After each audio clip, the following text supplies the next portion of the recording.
Families of 7 Mansung Kwanta residents killed 4 months ago say the police should not be allowed to prepare the docket base on which 21 of its men indicted for killings would be prosecuted. The police had alleged the deceased were armed robbers who engaged them in a gun battle until they were brought down. They even displayed the weapons used by the victims. But a committee which was set up by government to investigate the incident said there's no evidence to back the claims of the police. Komladum has more. This out of the 7, why can't you arrest one? Shoot him when he can run.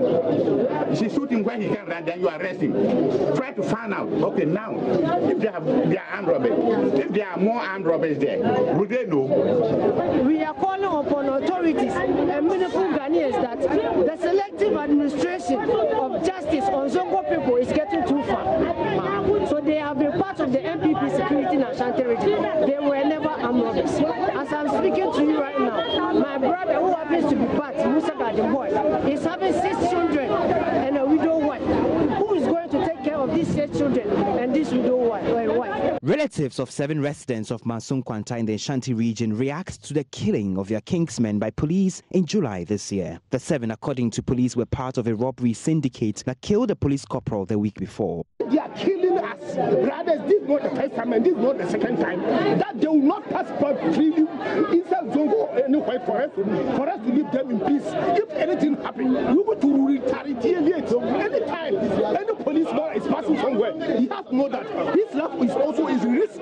Ashanti Region Police Commander DCOP Kwesi Mensah-Duku held a news conference a day after the incident where a number of weapons, including assault rifles and AK-47s, were displayed as those supposedly used by the 7 during the shootout with police. Further intelligence that had indicated that it was the same group that attacked a commercial sprinter bus and killed the police officer and wounded one other on Wednesday, 11 July 2018, and took away the 2 service rifles.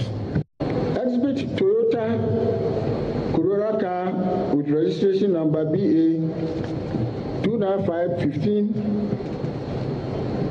2 pump action guns, and 1 AK assault rifle with 2 magazines, and 2 locally made pistols, 1 unregistered motorbike, and 4 mobile phones have been retained to assist investigation. They are there. The police will not take questions from journalists at the event after their address. A firm position, the 7 were armed robbers. But residents, the DCE for the area, Zongo chiefs and member of parliament for the area who knew the deceased refuted the claims by police. I wasn't at Mansung Kwanta, but the people I know, with the pictures that I see, I can bear my chest out and say they are not armed robbers. 30 minutes after the incident, I said it clear. A government delegation to the area following the incident was met by angry youth who chased out the IGP and the other ministers and threatened to burn down some public facilities in the area.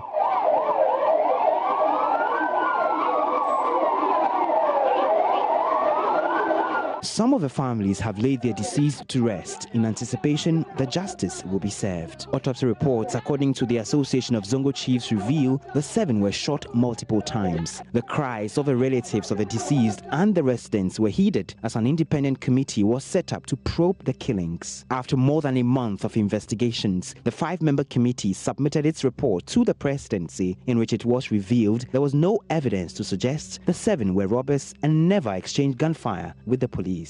Today I feel very vindicated, and it has come to also explain itself. A whole number of people went before the committee to go and testify.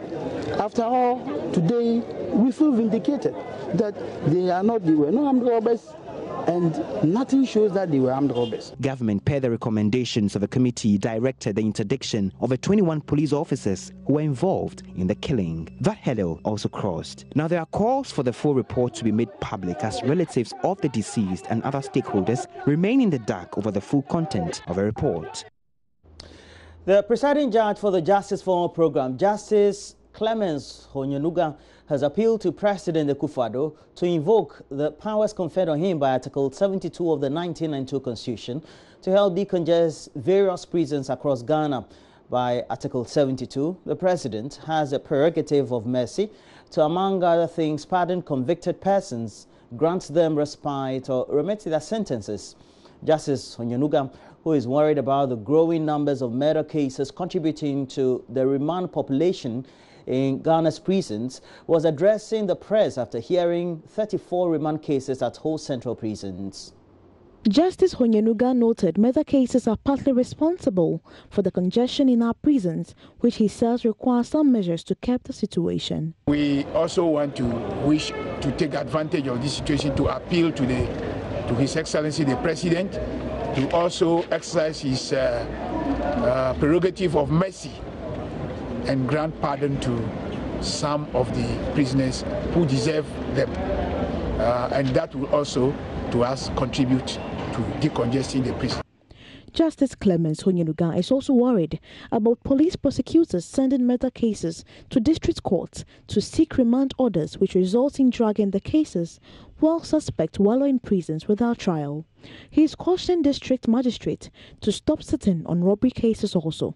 District magistrates all over the country, together with security judges, have undergone workshops, and they have been advised not to entertain robbery cases because the district court does not have jurisdiction to deal with robbery cases except where the Attorney General determines that the trial should be on indictment. Many of the cases heard in whole were murder, robbery, attempted stealing, rape and assault cases. Out of the 34 cases heard, 2 persons on remand were discharged, 17 were granted bail, 9 applications for bail were refused, while 3 cases were struck out. 3 persons on remand were however referred for psychiatric treatment. As of January this year, 2018, the percentage has come down. It was up to 12%. You know, in 2007 when this program started, it was 33%, but now it's come down to 12%. And the impact of the program is felt everywhere. That means it has decongested the prisons. Well, in other news, the Vice President, Dr. Mahamudu Bawumia, says government has acquired funding for the Ghana Education Trust Fund, GET Fund, to complete all uncompleted projects in senior high schools across the country. He said the amount involved is some $1.5 billion and will also be used to construct new facilities for senior high schools. Dr. Mahamudu Bawumia made the disclosure at the 30th celebration of this year's Kokubo Festival in Nandom in the Upper West region. From the festival grounds, Rafiq Salam brings us the latest. Kokubo Festival is celebrated by the chiefs and people of the Nandom traditional area in the Upper West region. It is celebrated to thank God for a bumper harvest and also serves as an opportunity for the people to discuss how to develop the area. Special guest of honor was Vice President Dr. Mahamudu Bawumia. He used the opportunity to enumerate the various programs implemented by the MPP administration. Dr. Bawumia announced the government has acquired $1.5 billion for the GET Fund to complete uncompleted projects in senior high schools in the country, as well as build new ones. We have taken this facility and we will be making sure across all our senior high schools, whether it's dormitories, classrooms, teachers' bungalows, and so on, offices, we move to complete once and for all a lot of the projects that have been there for, in some cases, decades, and we have not completed them. But thankfully, under this program, under this $1.5 billion GET Fund facility, we are going to proceed and complete these uncompleted projects, as well as construct new projects of infrastructure for our senior high schools and vocational schools. He then went for the jugular and reintroduced what has come to be known as the record challenge. He challenged the opposition NDC to sow one major road they have completed in 8 years of their reign in the Upper West region. In the last 8 years of the previous NDC government, there was not one major road completed in the Upper West region. Not one. And I challenge the NDC to come and show us one road, major road in the Upper West region that they completed in 8 years of government. One, Bakupe, just one road. When I asked them to show one social intervention that they did in 8 years, they are still searching for it. So I'll give them an easier question, since they say they did infrastructure. I'm saying roads. Show me one major road that you completed in the Upper West region in 8 years of government. It's a simple question, and we will wait for the answer. Interior Minister, a member of Parliament for Nandom, Ambrose P. Derry, used the festival to account for his stewardship to the people. Yesterday, I made a cross-section of the constituency and listened to them about how I am performing. All of you should be able to testify. I leave that to you. But at least you've seen a change in the roads, in the water situation, in electricity. Chief of Co, Nadom Piejire III, reading a speech on behalf of the Nandomna, expressed concern over the fallen standards of education in the Nandom traditional area and proposed to institute a fund starting from next year to sponsor the education of needy but brilliant students. Vice President Dr. Mahmoud Baumia earlier inspected ongoing work on the Lora Nandom Hamley Highway, which has been awarded to PW Ghanem Limited. Reporting for JoyNews, Rafik Salam, Nandom. Meanwhile, government has denied claims by the minority in parliament that it is preparing to increase the number of presidential staffers at the Jubilee House from 998 to 1,614, a difference of more than 600 new staffers. Information Minister Kokubo Festival has been explaining why.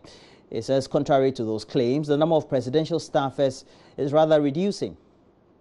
I have with me here the 2019 budget and the 2018 budget statement.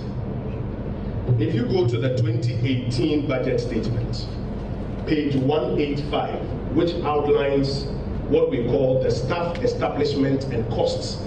Essentially what it does is that it outlines the maximum number of people you can have in any unit and the maximum amount of money that can be spent on them. So if you go to page 185, Office of Government Machinery, the ceiling for staff is 1,697. This is 2018. I provided it on the screens to my left and to my right, 1,697. If you come to the 2019 budget, and again we go to the MDA staff establishment and cost 2019, you will find that the Office of Government Machinery ceiling of staff is 1,614. In actual fact, therefore, the staff ceiling from 2018 to 2019 is going through a programmed reduction.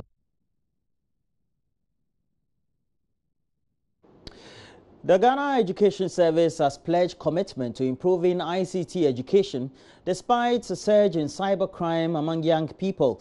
The director in charge of quality assurance at the Ghana Education Service, Dr. KB Tando, who gave the hint, expressed worry over the increase in cybercrime among the youth, but says the phenomenon would not deter the GES in its quest to advance ICT. He was speaking at the 35th Speech and Prize Giving Day of the Nungwa Senior High School here in Accra. Addressing students at the ceremony, Director in charge of quality assurance of the Ghana Education Service, Dr. KB Tando, urged students to capitalize on available technology to enhance their academic work and not for cybercrime. Thanks to technology, the world is changing at a very fast pace, and the world is vastly different from 58 years ago when this school was founded. Take advantage of the several opportunities that are available to you, but I advise you to use technology and use it wisely. Use it in your quest for knowledge and in the acquisition of knowledge. Do not use it in bullying. Do not use it to malign other people, but use it to advance yourself. Meanwhile, headmistress of the school, Mrs. Ellen Pepra, says even though they have received NAPCO teachers to augment teaching, the school still needs more teachers for the Gold Track, which is currently running under the double track system. The entire student population now stands at 2,031. Staff population stands at 120. 4 NAPCO personnel have been posted to augment the staff strength. We are, however, awaiting a few more permanent staff to be posted for the Gold Track. There is an emergency 6-unit classroom block. This block has been completed though, but is yet to be handed over to the school. Guest speaker Elizabeth Afolikwe, who is also an old student, promised to help relocate the school to a safer and bigger place. We are working closely together with the board, and our able board chairman is also here. We will ensure that this school is moved to a bigger place. We know you need land. There's no space, you don't have any sporting facility here, and that is the bane of the development of the sporting child. So it is really important to us to ensure, as leaders, we have to ensure that you are moved to a better place.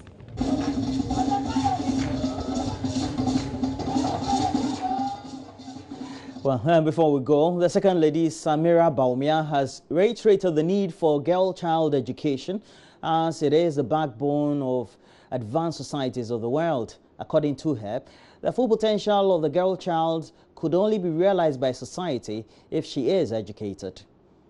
Speaking at the 15th anniversary celebration of the Accra Wesley Girls High School, Second Lady of the Republic, Samira Bawumia, underscored the need for girl child education in the realization of their full potential. It's important for us to emphasize the need for promotion of girl child education in achieving the UN Sustainable Development Goals. By advancing girls' education, we will be able to realize their full potential, exercise their human rights, and contribute meaningfully to society. Educated girls would be the next generation of women leaders and make revolutionary advances towards bridging the gender gap. Delivering the keynote address, the Regional Chief Executive Officer of the United Bank for Africa, Marufatu Abiola Bewa, advised the girls to be confident and embrace humanity in their service to the society. So you can't just be ordinary. So the girl child education for the changing needs is excellence. You must maintain excellence. You must improve. What you did yesterday is not enough for today. What you did today is not enough for tomorrow. If you remain where you are, you will never excel beyond that. And when there's a change, it will swipe you. The event was under the theme, Educating the Girl Child to Respond to the Changing Needs of Society. Well, that's it for the latest news updates. But we have more news as we look at what has been published on the front and back pages of the newspapers. Myself and Mama View Oswabaji will bring you all that. We'll also look at what's happening internationally. Already we know that just in Mexico, well, just waiting right at the U.S. border are some 500 migrants from Honduras. You know, many of them, hundreds of them, if not thousands of them, have been traveling all through South or Latin America to get to the U.S. border. And of course, they've had some inhibitions from the Donald Trump administration. So we'll bring you all those details up next. Stay with us.